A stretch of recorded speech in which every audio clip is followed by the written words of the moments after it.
Welcome to the Healthy Skin Show with Jennifer Fugo, where we're flipping everything you've been told about your chronic skin issues upside down and connecting you with alternative solutions your dermatologist never told you about. Welcome back to episode number 215 of the Healthy Skin Show. In today's episode, we're talking about antibiotics and probiotics. I get asked frequently for advice on what to do if you need to take antibiotics. It's understandable to want to avoid antibiotics as much as possible. I totally get it, but sometimes they're necessary. Maybe you've got a pretty bad staph or strep infection on your skin, or something else happens out of the blue, as it did with me when I discovered my foot was swollen from a tick, completely ballooned with blood hiding between my second and third toes a couple of months ago. In my situation, antibiotics were really important to get started on to potentially halt any issue with Lyme should one of those infections be present. But also, I came to discover that the tick carried Rocky Mountain spotted fever, so starting antibiotics immediately was very much to my benefit. The course was rather long. 3 weeks. So I needed to do what I could to prevent any intense problems with my microbiome, which I'm already aware tends to be a bit more on the depleted side thanks to stool testing I run on myself. I shared in my newsletter as well as on Instagram what I was doing to support my gut during the antibiotics. So I figured I'd share it here on the Healthy Skin Show so that it could help even more people. So if you find yourself confronted with having to take antibiotics, here's what you need to know. If you've ever wondered the question, how exactly do you take probiotics with antibiotics? I'm going to answer that right now. So if you've ever been concerned that if you were to take probiotics while on an antibiotic, it would be canceled out, and this is, by the way, a really common question I get from clients, your head's in the right place because we know that antibiotic exposure decreases the good gut bacteria, which can include the probiotics that you take. So the answer to this question is yes. If you take antibiotics and probiotics too close together, the probiotics will essentially be canceled out. So taking them together will not help. And this does include fermented foods like yogurt. That begs the question then, what exactly are you supposed to do so that this doesn't happen?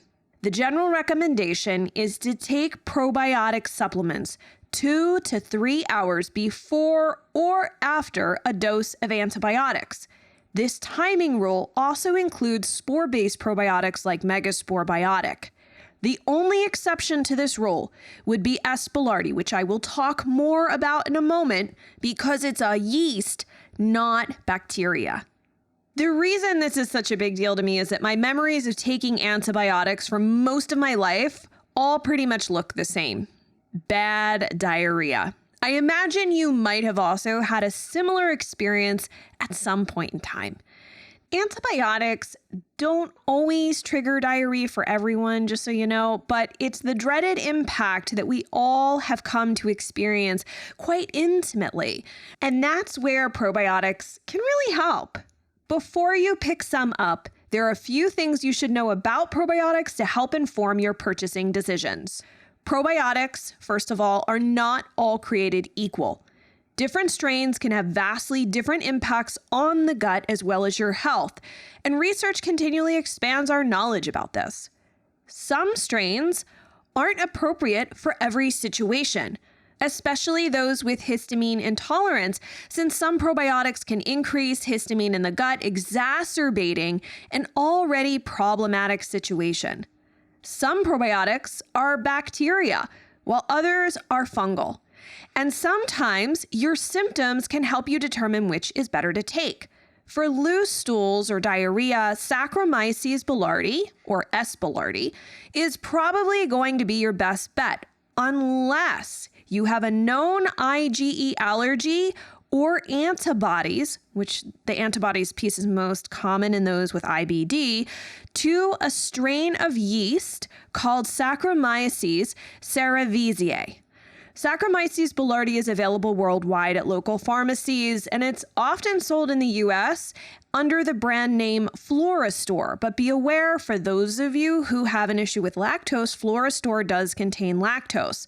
If you have a problem with lactose, you can certainly get S. boulardii in other formulations that do not include the lactose. Now, this probiotic is well known to help with diarrhea and can firm up soft stools. However, it's generally not good for someone who is constipated, as it will likely make things worse. You'll notice that this yeasty fungal organism called S. boulardii, the capsules themselves contain much smaller quantities of organisms, typically 3 or 5 billion CFUs, compared to bacterial probiotics. And listen, that's normal. While you might do fine with a bacterial probiotic that's 50 or 100 or even 250 billion CFUs per dose, that's not appropriate with S. boulardii. If you take too much S. boulardii, you can end up constipated. So take what you need and talk to your practitioner if you need more than, say, 5 or 6 capsules per day to control diarrhea. Spore-based probiotics, on the other hand, can also be helpful. You might be familiar with Megasporebiotic. Depending on how dysbiotic or imbalanced your gut is, it could help maintain formed stools during antibiotic use. I generally do not start a client on Megasporebiotic if they need to begin antibiotics, but I will keep them on it if they're already taking it. The reason I don't start someone on Megaspore at the same time as starting antibiotics is because it's possible to have die-off reactions to Megasporebiotic. That's why you always start taking a lower amount and slowly ramp up over the course of 2 to 4 weeks. Die-off symptoms are typically a sign of pretty bad dysbiosis. And then there are different multibacterial strain probiotics, some of which contain Lactobacillus acidophilus and Lactobacillus rhamnosus GG, and those two can potentially be helpful. For those of you who are wondering about the Lactobacillus rhamnosus GG, this can actually be found in a probiotic specifically called Culturelle. Now, during my recent antibiotic course, due to the tick, I personally use the following probiotics daily: Megasporebiotic, Probiotic 225 from Orthomolecular, and HMF Bifido powder from Genestra. Once I finish the Probiotic 225, as it's a high dose of 225 billion CFUs per packet, I shifted to something less potent. This combo worked well for me, but this is my personal experience based on what I know about my unique gut microbiome and symptoms, and not necessarily a recommendation for you, since I don't know your situation and health status. And yes, as you can see from my example, you can take different probiotics at the same time. I opted for powders over capsules, with the exception of Megasporebiotic, which you can actually open the capsule and put the powder into something. And I added all of this to a protein shake since I can't swallow pills. Lastly, in terms of how long you should take probiotics for a round of antibiotics, ideally you will take the probiotics during the entire course of antibiotics. So you don't necessarily wait until they're over, right? You now know how to do this, so you don't wait until they're over. You take them during the entire course of antibiotics. And then generally speaking, I would say it's best to continue them for at least 2 to 3 months, if not possibly longer, after you're done the antibiotics. But that would really be based on your health, your gut, and your practitioner's recommendations. And even though everyone asks about probiotics if they have to take antibiotics, rarely does anyone ask about foods that can also be helpful. And this is crucial, especially if you're really serious about tending to a healthy gut flora. The bacteria that live there require sustenance in order to thrive. So taking probiotics just on their own may not be sufficient enough to encourage what you take during times of antibiotics or not to take root. Keep in mind that generally probiotics are transitory. So what you take only hangs around in your GI tract for about 6 weeks. If you stop taking them, just know that their impact will disappear after that 6-week period, which is why what foods you eat are a crucial piece of the puzzle. Gut bacteria ferment fermentable starches found in FODMAP-rich foods. That's why I will typically encourage clients while taking antibiotics to also increase high FODMAPs to tolerance. So that means without triggering extra gas or bloating or burping and other GI symptoms. Foods that I personally chose to focus on while I was on the antibiotics were cauliflower, fresh figs, strawberries, blueberries, asparagus, avocado, chickpeas, Brussels sprouts, onions, and garlic. I also added in hydrolyzed guar gum, also called sun fiber, which is in one of my favorite mixes from Gut Power. I absolutely love their chocolate. And you can use the coupon code HEALTHYSKINSHOW at checkout to get 15% off your order. We'll have the link in the show notes. And sun fiber is considered a SIBO-safe fiber according to Monash University. I also added in some inulin, which you increase slowly, my friends, as your gut adjusts to it, starting with 1/4 teaspoon a day and working my way up to about a teaspoon in my morning protein shake. Now, I know that high FODMAP foods get a super bad rap as if FODMAPs are inherently bad for you. For some with overgrowth issues, they can cause gut dysfunction and symptoms associated with IBS. And if that's your situation, then increasing them wouldn't make sense.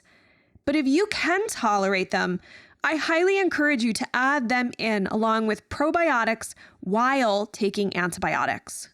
And one final point about using fermented foods in lieu of probiotics. I know a lot of people think that yogurt alone is sufficient to take with antibiotics, but I'd argue otherwise. Typically, yogurt contains a handful of strains that are not likely at a therapeutic dose in a little cup or serving size of yogurt. It's sort of like trying to put out a raging forest fire with a soaker hose. It'll help, but it's really not all that effective. And the same could be said of fermented foods. Again, they are a helpful tool to have in the toolbox if you can tolerate them, but they do not compare to the power and potency of a supplement in this particular situation. With all this said, is it necessary for everyone to take probiotics while on antibiotics? Well, generally speaking, taking probiotics may be helpful for a few reasons. If you've been colonized by C. difficile, aka C. diff, but don't yet present with an infection, probiotics may be helpful when taking antibiotics. The stats speak for themselves. If probiotics are recommended along with antibiotics, quote, the risk of developing C. difficile associated diarrhea is reduced by 60% on average, end quote, according to a 2017 Cochrane review of 39 randomized trials. Specifically, Aspergillosis, that friendly fungal probiotic we discussed, can be a great option, especially if you tend towards soft or loose stools when on antibiotics. Another concern is if you have a history of fungal or yeast overgrowth, because the use of antibiotics can allow the yeast to essentially flourish by reducing the healthy gut flora that's keeping it in check. But the truth is, not everyone needs probiotics while taking antibiotics. First of all, those who are immunocompromised, you need to speak to your doctor first about whether it's safe for you to take probiotics, period. Secondly, there are some instances where overgrowth patterns in the GI tract, like in the case of small intestine bacterial overgrowth, also called SIBO, may make the need for probiotics unnecessary because there's already too many gut bugs present in the GI tract. Typically, I can make a recommendation for the appropriateness of taking probiotics during antibiotics based on a comprehensive stool test. That's why a more personalized approach can inform the need for probiotic supplementation. And that's a significant point here, given that most people have been convinced that generally everyone's microbiome, and especially their bacteria, have been depleted due to antibiotic use. But clinically, I see patterns of overgrowth much more frequently than undergrowth. So talk to your doctor and other practitioners to decide what's the best way forward for you. Everyone is different, and so you must approach the health of your gut based on your own history and symptoms and concerns, not what I personally did or anyone else who shares their experiences, even online, because you are unique. It's my hope that by listening to this episode and checking out the various references and resources here, that you will be able to make better decisions moving forward. Now, if you've got any questions or thoughts you'd love to share about this topic, or you want to see those resources I've put together for you, head on over to skinterrupt.com/215. There you can leave any thoughts so we can keep the conversation going. And because this episode can be useful for so many people, even those without any skin issues, share this information to help your family and friends make smarter choices when it comes to minimizing the impact of antibiotics on their gut microbiome. And before you head off for your day, take a moment to rate and review the Healthy Skin Show on your podcast platform. It would mean so much to me. I love reading the reviews. It helps so many people. And then before you jettison out of there, hit the subscribe button so you can tune in each week for new research, tips, client stories, and all sorts of inspiration to help you rebuild healthy skin. Thank you so much for tuning in, and I look forward to seeing you in the next episode.